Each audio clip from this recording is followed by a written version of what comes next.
Welcome to Intuitive Connection, where spirituality and psychology meet to help you be your best and brightest self. I'm your host, Victoria Shaw, and in each episode, I'll help you to awaken your own inner wisdom, step into your power, and live a more divinely inspired life. You're here to let your inner light shine.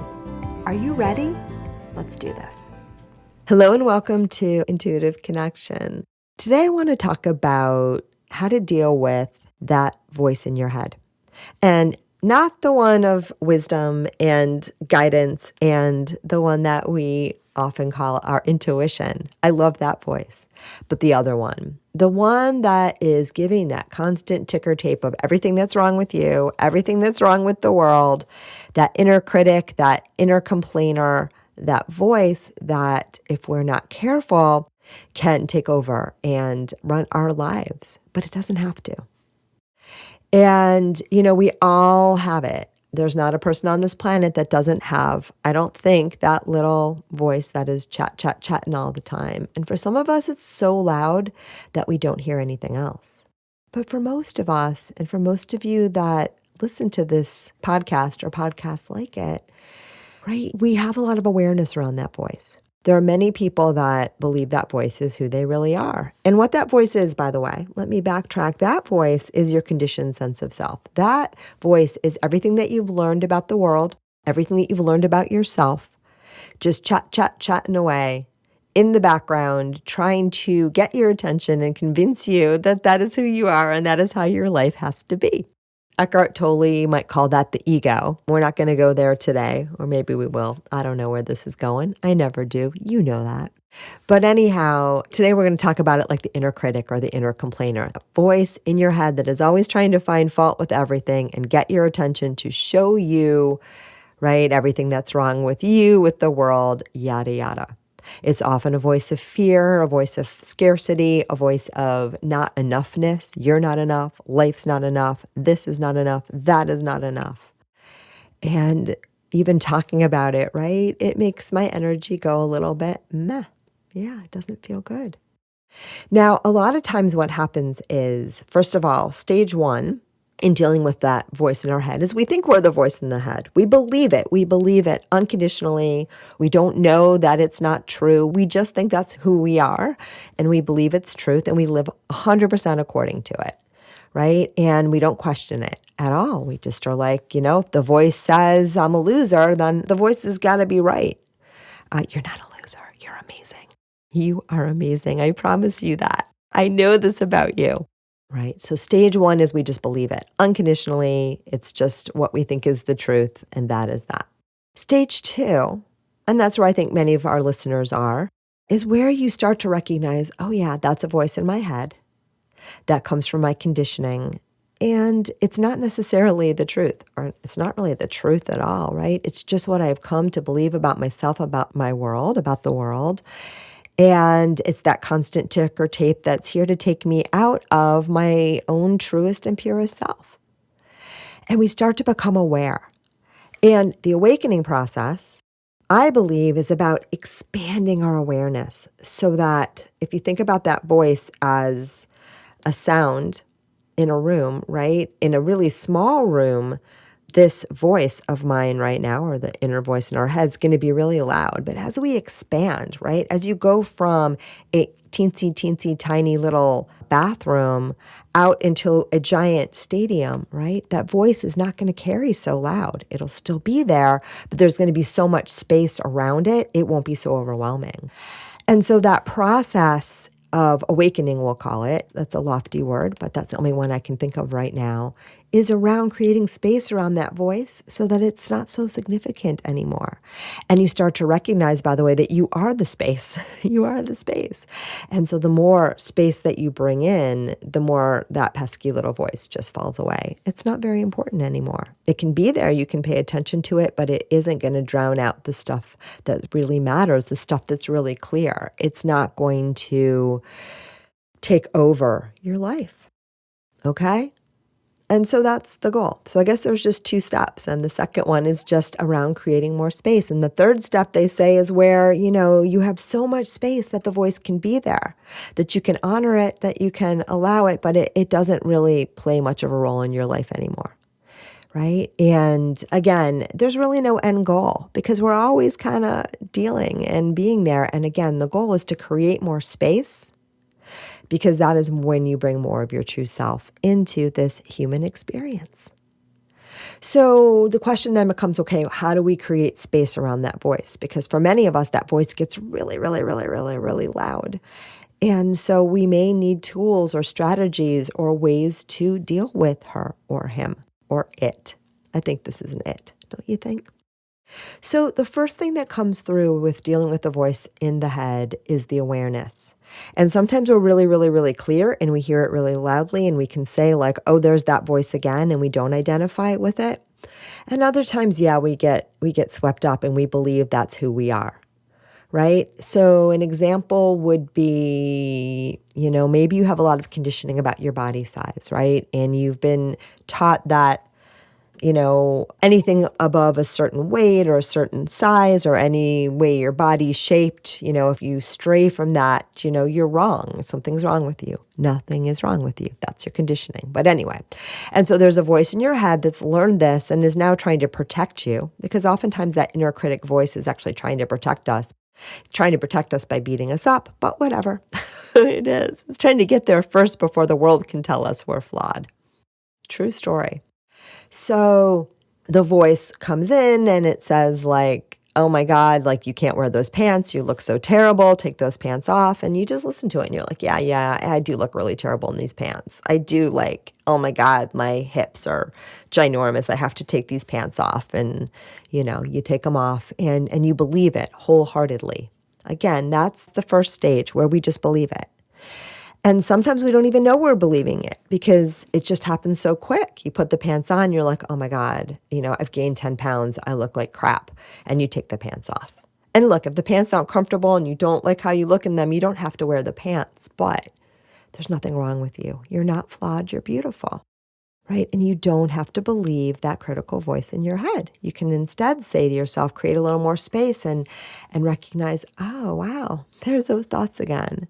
I know where those came from. We live in a world where there's constant criticism of the shapes and sizes of our bodies. We live in a world where magazines tell us, how to look a certain way and why it's wrong not to look the way that we look. Maybe you had a critical parent or a parent that was always critical of themselves and you watched them and you learned from them, right? And that's how the voice got there. And it's okay.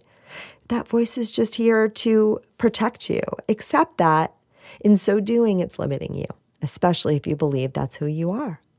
So you take a little bit of a loving stance to that voice. The first step is to become aware and notice, oh, there it is again. That voice in my head that tells me I'm not good enough if I don't look a certain way in these pants, right? And a lot of times too, the voice is wrong. You are rocking those pants. You are rocking those pants, my friend. But the voice it's just trying to find fault, right? It's just trying to help you by making you feel bad so that you won't be surprised. True story. But you don't need that kind of help. You really don't. So the first step is awareness. And many of us have that awareness, not all the time, but some of the time. And the moment you become aware, just take that mini step back and say, I don't have to believe this if I don't want to. I can question this. I can be skeptical. And again, we don't question it with our mind. We just take a step back and we say, just because that voice is going in my head does not mean that I have to listen to and believe it. That's it. That's the whole jam. So step one is to just become aware. And you can set the intention to become aware more and more of where that critical voice in your head is showing up so that you can learn that I don't necessarily have to believe or listen to it. And by the way, this works with the critical voice in the world too, the complaining voice, the voice that says, I can't be happy on a sunny day. I can always be happy on a sunny day. The voice that says, I can't be happy on a cloudy day. The voice that says that a restaurant experience should be a certain way. The voice that says, my husband should do this and not that, whatever that voice is. And again, some of these things are coming from our real feelings and things that we need and things that we want and things that we deserve. And in those cases, by all means, you can tune into those natural inclinations. But when the voice tells us that something is wrong with us or something is wrong with the world, it's always false because everything is perfect just as it is. And when we can take that step back and flow with that, we can often find that perfection and then learn to flow with that perfection more deeply. Right? Does that make sense? And if it doesn't make sense to your mind, that is okay. Take a minute now and let your soul just take that in. Just take that in. It should feel magnificent. I know it does. So anyway, back to the pants scenario, right? And so the first thing is to become aware and say, I don't have to believe this. I don't have to listen to this. This is just that conditioning and it's not necessarily true.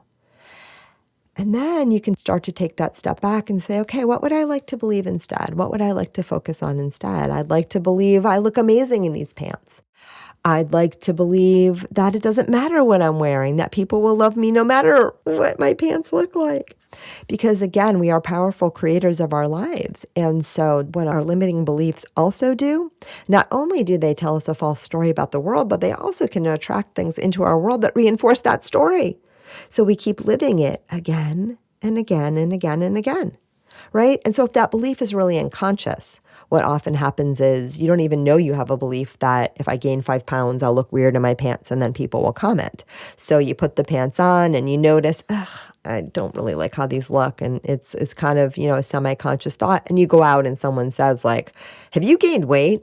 That's how it works when we're truly unconscious. The world will show us what we believe. And that's okay too, because in those moments, you also don't have to believe what the world is telling you. If you feel that the world is telling you that you are not enough just as you are, you can remind yourself, it's not true. It's not true. But when we become aware of these beliefs, or when we have these beliefs reflected back to us from the outside world, it's about becoming aware without judgment. Without judgment, without judging the belief, without judging the world, without judging ourselves. It's just about noticing. It's just about noticing. That's all. And as we notice, we create more space. So I notice, sweetie, this voice in my head, in the head right now, that voice, who by the way is not who you really are. That voice is trash talking me in these beautiful pants. Okay, I'm going to notice that. I'm going to love myself through it. That's a big one. Sometimes I give myself a big old hug. Sometimes I tell myself, it's okay, sweetie. I know it doesn't feel good when that voice is chattering like that. I love you so much. You're so beautiful. Whatever you choose to wear, you are perfect just as you are. And I just want to honor that. That's what I do. I have that little loving chat with myself. It's true. Sometimes the guides say, we identify with the voice in the head, right? It's another little trap where you're like, oh my God, I can't believe I'm talking to myself like that. I can't believe I'm talking to myself like that. I can't believe I am so mean to myself. I am such a loser. What kind of loser would criticize themselves for wearing those pants? You see the trap? You see what just happened? You're identifying with the voice, and the voice got you again. It's just another layer of conditioning, okay? It's just another layer of self-flagellation. And it's not even your real self that's doing it. Your real self is just the one that's kind of going, what is going on here? So we come back to the real self by stepping out of the loop.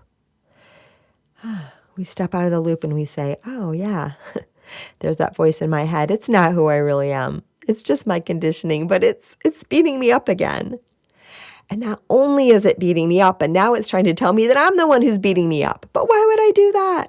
I'm loving, I'm lovable, I'm loved. I am love itself. Let me go back there.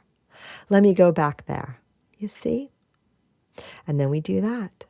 And when you're having trouble disidentifying, because, no one likes a voice in their head telling them that they're not rocking their pants today, be kind to yourself. Don't argue with the voice. Don't argue with yourself. Just be kind. Just be loving. And that too is deeply healing. And that too will create more space.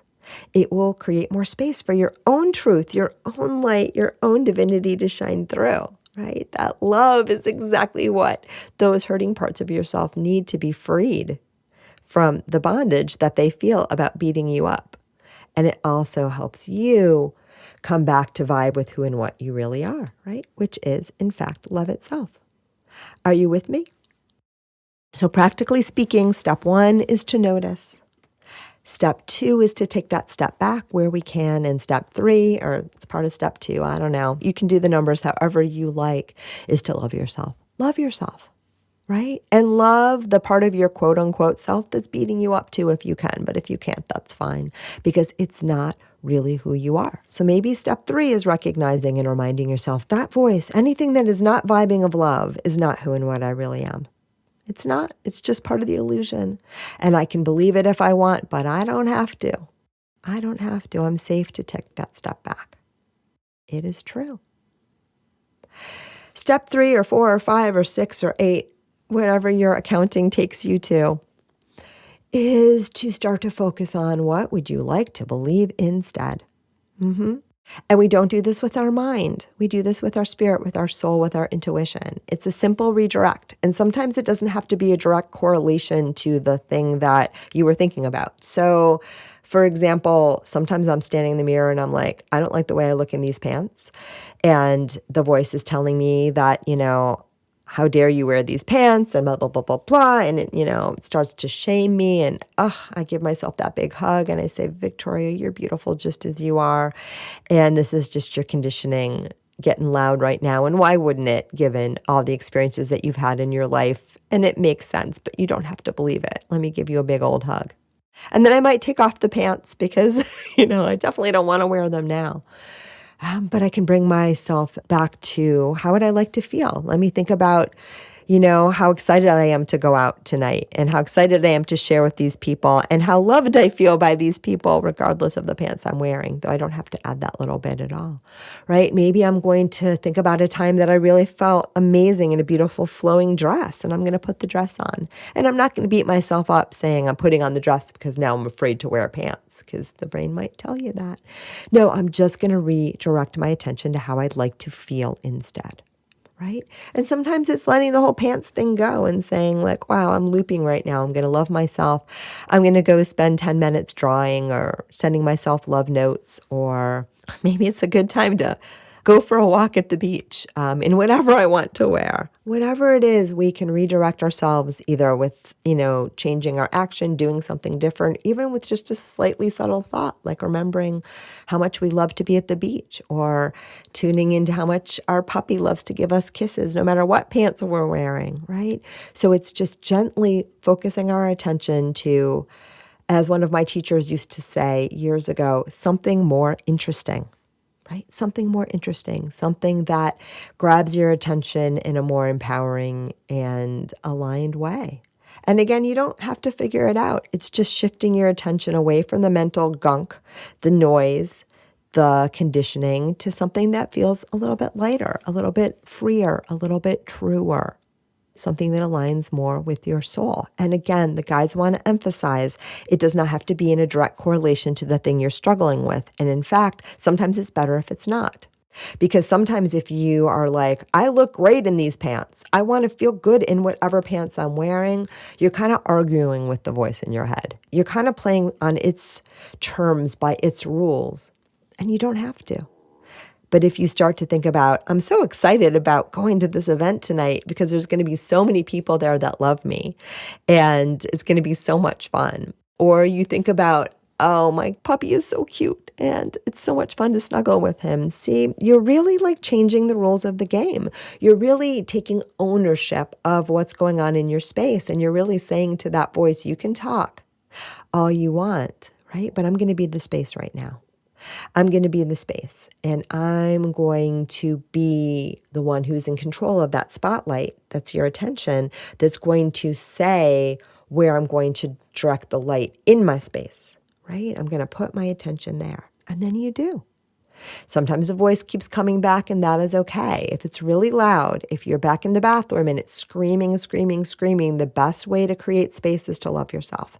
To love yourself, to honor yourself, to treat yourself like a beautiful little child that's getting yelled at, and tell that child they're safe, they're okay, that's not true, and that you love them.